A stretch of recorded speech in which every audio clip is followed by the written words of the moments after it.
चिड़िया, कबूतर और कालू कौवा भोजन लेने घर से निकले थे। वो काफी देर से उड़ रहे थे, मगर अभी तक उन्हें कुछ भी खाने को ना मिला था।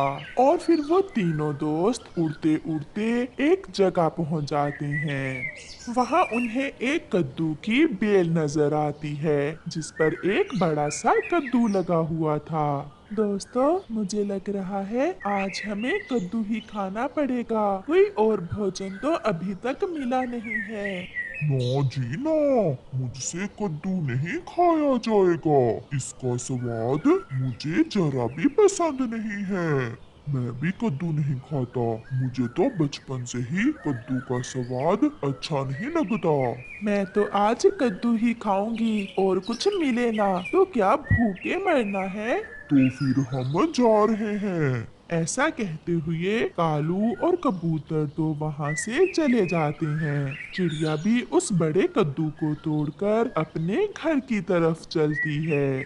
मम्मा, ये क्या है? बेटी, ये कद्दू है। आज कुछ और नहीं मिला था, इसलिए मैं कद्दू ही ले आई। आप बैठे, मैं चाकू लेकर आती हूँ। हम इसे काट कर खाएंगे। मम्मा चिड़िया रसोई में चाकू लेने चली जाती है। जैसे ही मम्मा चिड़िया रसोई में जाती है, वो बड़ा कद्दू रोने लग जाता है। वो तो बोलने भी लगता है।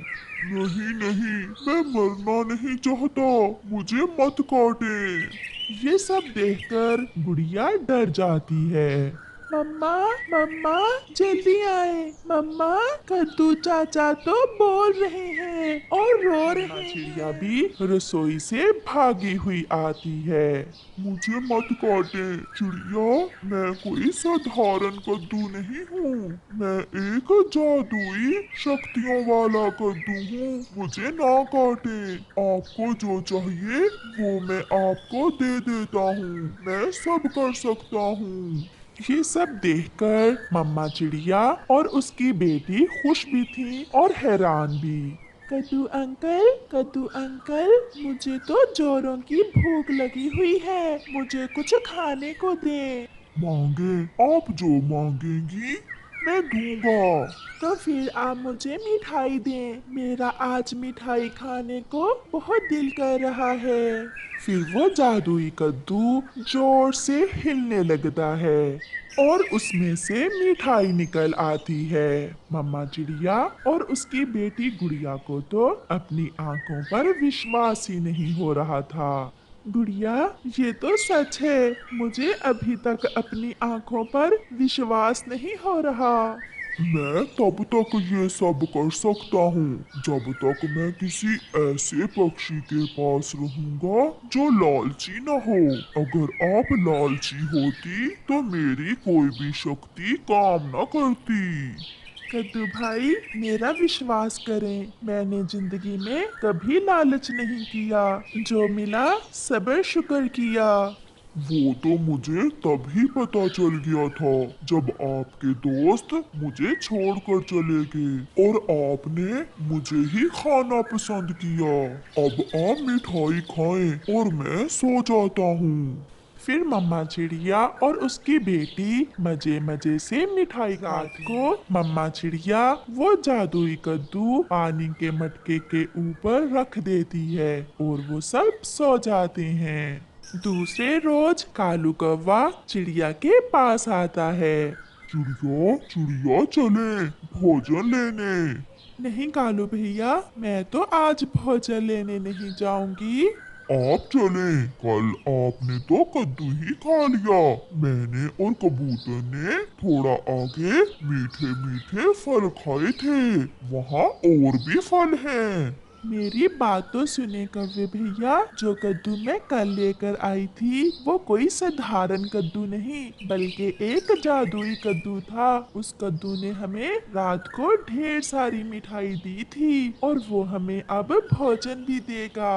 मैं नहीं मानता। ऐसा नहीं हो सकता।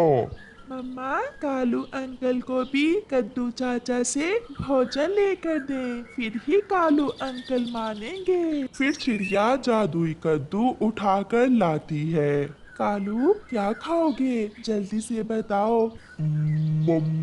मेरा तो मीठे मीठे आम खाने का मन है। फिर चिड़िया जादुई कद्दू से कहती है, जादुई कद्दू, जादुई कद्दू, हमें मीठे मीठे और रसीले आम दे। वो कद्दू तुरंत चिड़िया को आम दे देता है। कालू कौवा तो बैठा आंखें फाड़ फाड़ कर देख रहा था। ये कैसे हो सकता है? अंकल कालू, आप आम खाइए, गुठलियों से आपको क्या काम। वो आम लेकर सीधा घर जाता है और घर जाकर अपनी पत्नी गोरी कौवी को सारी बात बताता है। सारी जिंदगी कालू तुमने कोई ढंग का काम नहीं किया क्या था। अगर वो जादुई कद्दू तुम घर ले आते। मुझे क्या खबर थी कि वो कद्दू जादुई है? कालू जरा सोचो, अगर वो कद्दू मेरे पास हो तो कैसे मौज मस्ती करूं मैं, कैसी मजे मजे की चीजें खाऊं मैं। कालू कुछ करो, मैं नहीं देख सकती कि वो छोटी चिड़िया जादुई कद्दू से मजे करे। तो फिर करना क्या है? रात होने दो, हम दोनों चिड़िया के घर से वो जादुई कद्दू चुरा लाएंगे। मेरा सुंदर पति, बहुत अच्छा है मेरा पति, मेरी हर उल्टी सीधी बात मान लेता है। मम्मा, मैंने कद्दू चाचा से अंगूर भी ले लिए और एप्पल भी। अब आप ये फल कबूतर और मिट्ठू अंकल को दे आए और उन्हें बता कर आना कि अब हमें भोजन की कोई चिंता नहीं है। गुड़िया वो फल लेकर अपने घर से चली जाती है और चिड़िया कुछ अनाज लेकर गरीब पक्षियों में बांटने जाती एक है। जगह पर पहुंच गया हूँ। ये चिड़िया बहुत दयालु और ईमानदार है। मैं ऐसे ही इन सब पक्षियों की मदद करता रहूंगा और लालची और बुरे पक्षियों को सजा देता रहूंगा। चिड़िया भी सारा दिन फिरते फिरते थक गई थी। दोनों माँ बेटी अपने अपने घोंसलों में लेटी हुई थी। मम्मा, जब मैंने कबूतर अंकल को जादुई कद्दू के बारे में बताया तो वो खुशी से उछलने लगे थे और मिट्ठू अंकल तो नाच रहा था। हाँ बेटी, अब किसी को भी भोजन की चिंता जो नहीं। रात हो जाती है। कालू और गोरी भी चिड़िया के घर से जादुई कद्दू चुराने आ जाते हैं। वो खिड़की में बैठकर देखते हैं। कालू, दोनों माँ बेटी सो गई हैं। जल्दी चलो और जल्दी से मुझे जादुई कद्दू चुराने दो। चलो चलो गोरी, हम घर जाकर इस जादुई कद्दू से मिठाई लेकर खाएंगे। फिर वो दोनों कौवे चिड़िया के घर में घुस जाते हैं। जैसे ही कालू कौवा उस जादुई कद्दू को उठाता है तो वो जादुई कद्दू एक बड़ी लाठी में बदल जाता है और वो लाठी दोनों की पिटाई शुरू कर देती है। मर गए, मर गए, बचाओ बचाओ, कोई तो बचाओ हमें। कालू, कालू, ये किस मुसीबत में फंस गए। तुम तो कहते हो ये जादुई कद्दू मिठाई देगा, मगर ये तो हमें मार रहा। चिड़िया और उसकी बेटी भी उठ जाती हैं और गुड़िया जादुई कद्दू से कहती है, बस करो मेरे जादुई कद्दू, इन्हें और मत मारो। गुड़िया की बात सुनकर वो लाठी फिर से कद्दू में बदल जाती है। कोई भी लालची और चोर पक्षी मुझे अच्छा नहीं लगता। वे मुझे चुराने आए थे।